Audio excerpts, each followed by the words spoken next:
Hello dear aspirants, welcome to my channel Edu insight.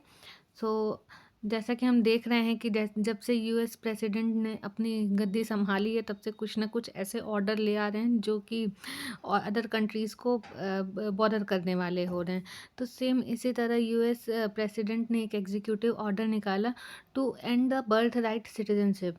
तो अभी in order ये topic काफ़ी इम्पॉर्टेंट होता है सिटीज़नशिप, क्योंकि अभी आने वाले एग्ज़ाम में, चाहे वनडे एग्ज़ाम हो या रिटन एग्ज़ाम हो, उसमें ये क्वेश्चन बन सकता है कि ऑर्डर क्या था, बर्थ राइट सिटीज़नशिप क्या होती है, या फिर कौन से जो 2 प्रिंसिपल हैं वो सिटीज़नशिप में फॉलो होते हैं एंड इंडिया में सिटीज़नशिप को लेकर के कौन-सा एक्ट है एंड कॉन्स्टिट्यूशन में कौन से आर्टिकल्स हैं।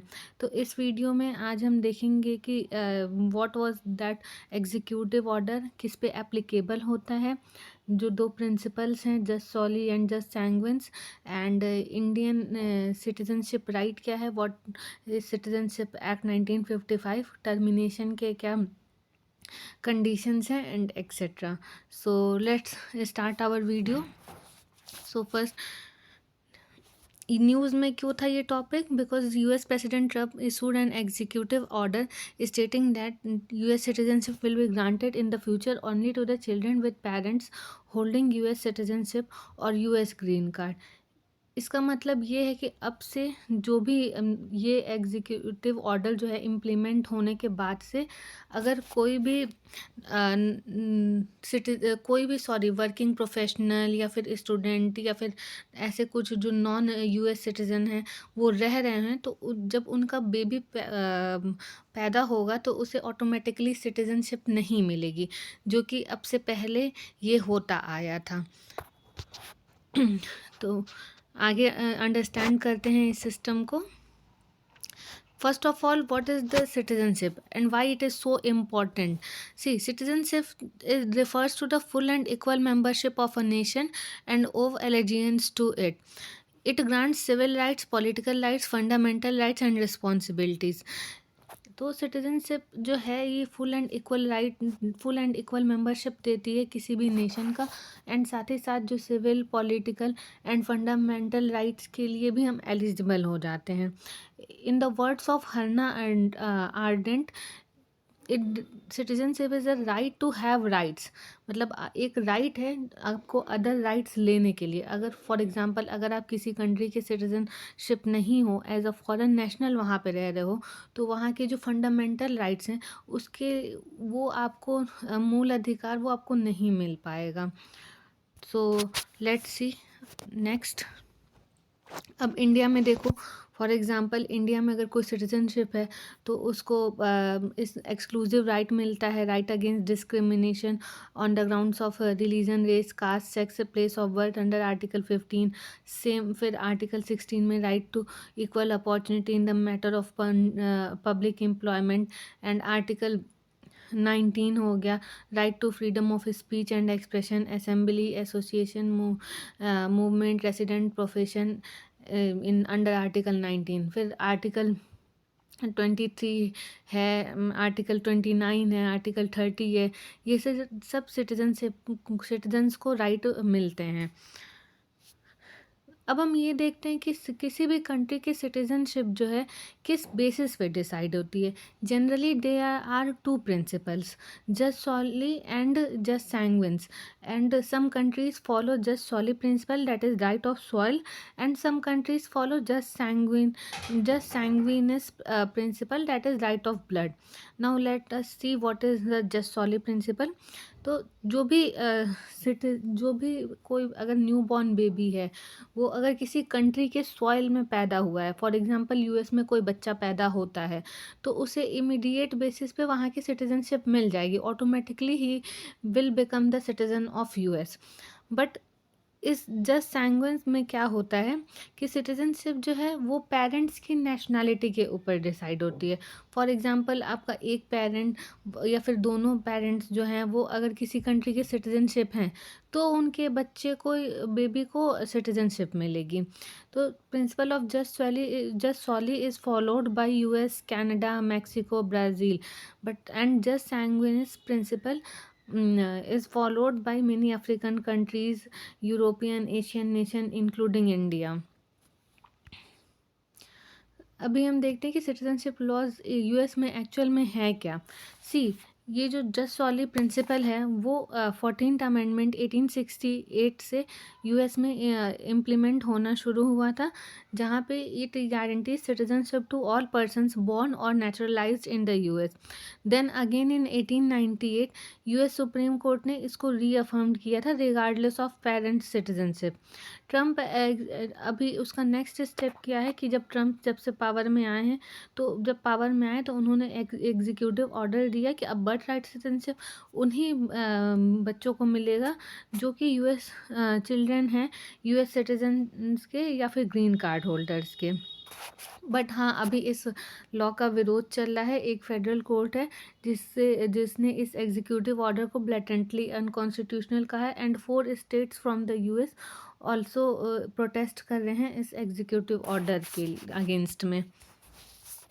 बट अभी हम देखते हैं कि आखिर ये इसकी इम्प्लीकेशन क्या है, लॉन्ग टर्म इम्प्लीकेशन क्या है, स्पेशली इंडिया में, कि ऐसे क्या प्रभाव पड़ेगा हमारे सिटीजन के ऊपर।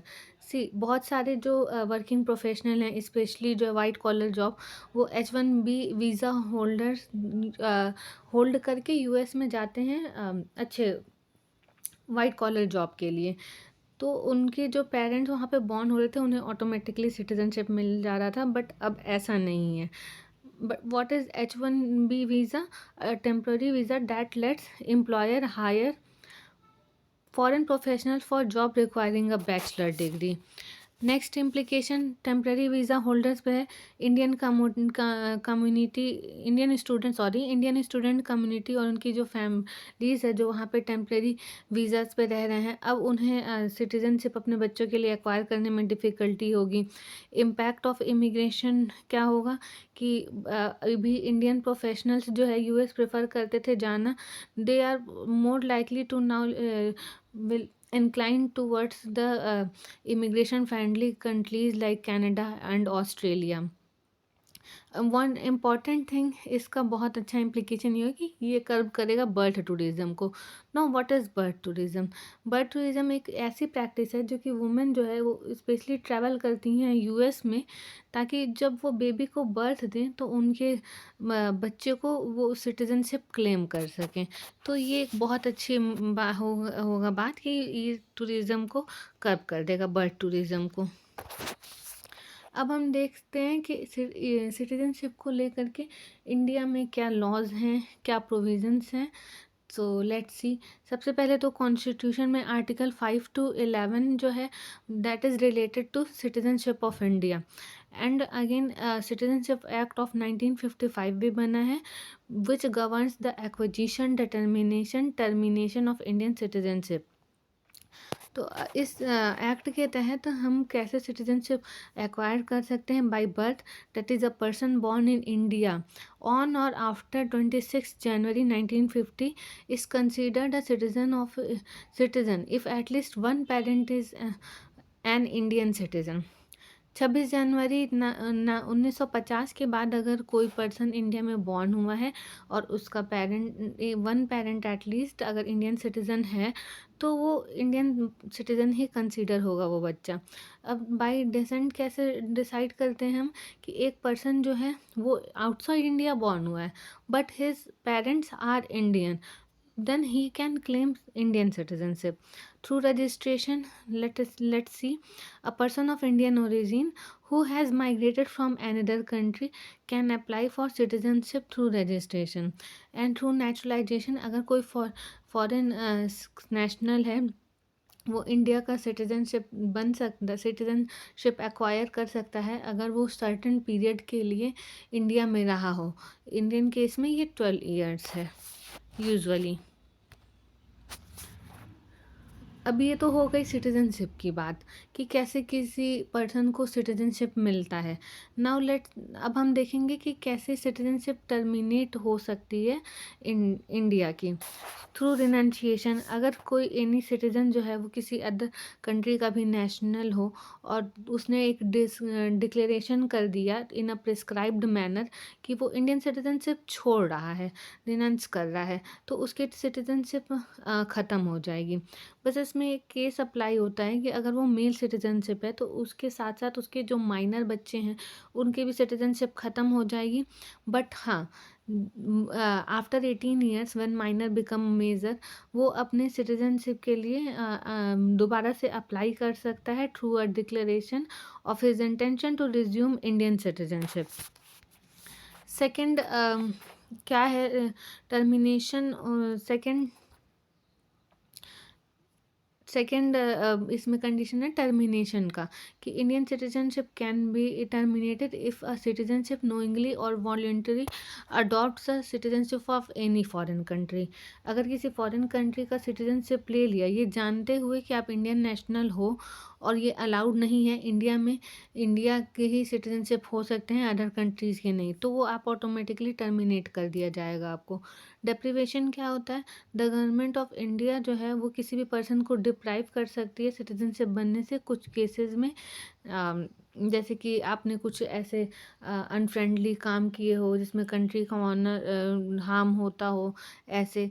बट हाँ, ये जो कंडीशन है ना वो सारे केसेस में एप्लीकेबल नहीं होती है। It is applicable only in case of citizens who have acquired the citizenship by registration, naturalization, or only by Article 5 Clause C, which is citizenship at commencement for a domicile in India who has ordinarily been a resident of India for not less than 5 years immediately preceding the commencement of the Constitution.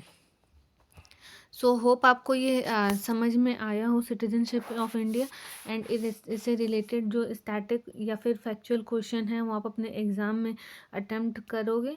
So follow ऐसे ही और videos देखने के लिए follow for more and please like share and subscribe.